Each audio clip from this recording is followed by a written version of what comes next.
Maigi raw na magbitiw na lang sa pagiging senador si Senator Bato de la Rosa kung patuloy siyang magtatago at iiwas kasunod ng posibleng pagkakasangkot niya sa crimes against humanity noong siya pa ang hepe ng PNP. Ayon kay dating PNP Chief General Romel Francisco Marbil, dapat panindigan ni de la Rosa ang kanyang mga naging hakbang noon sa madugong kampanya ng illegal na droga sa ilalim ng administrasyon kung mayroon man. Narito ang aking report.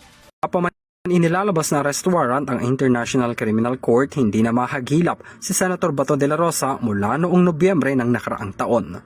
Kasama na rin ang kanyang pangalan sa inilabas na co-perpetrators ng ICC kaugnay sa mga kasong crimes against humanity ng Bloody War campaign ng Administrasyong Duterte. Ang Senate Minority Bloc naghain ng resolusyon para suportahan si De La Rosa at Senator Bongo na magkaroon ng due process at proteksyonan ang mga Pilipino laban sa extraordinary rendition upang matiyak na may sapat na panahon para sa mga legal na akbang bago ang anumang pagsuko o extradition. Pero kung si dating Philippine National Police Chief General Romel Francisco Marbil ang tatanungin, dapat lumabas si Bato kung saan man siya nagtatago para harapin ang mga posibleng kaso na isasampa laban sa kanya.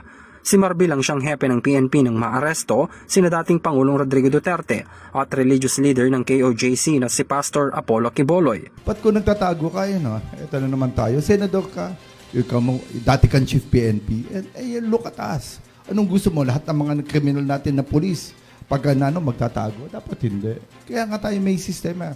Mali rin daw na umiwas ang senador sa judicial process, lalo't nasa gobyerno siya. Maigi rin anya na magbitiw na lang siya sa pwesto o pagkasenador kung patuloy ang kanyang pagtatago para takasan ang mga reklamo. To respect you and go out and show yourself.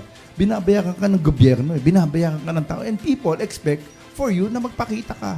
Kung senador ka at hindi ka naniniwala sa bastas natin, sana, ang gawin mo, umalis ka ng senator, tapusin mo na, then go out sa hiding.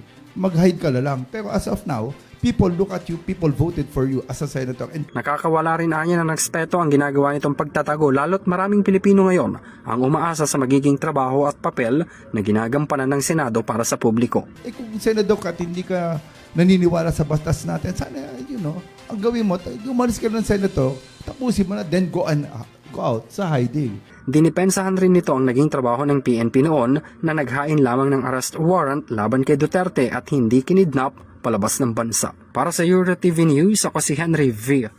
Nicolas, sumasaludo sa bawat Pilipino.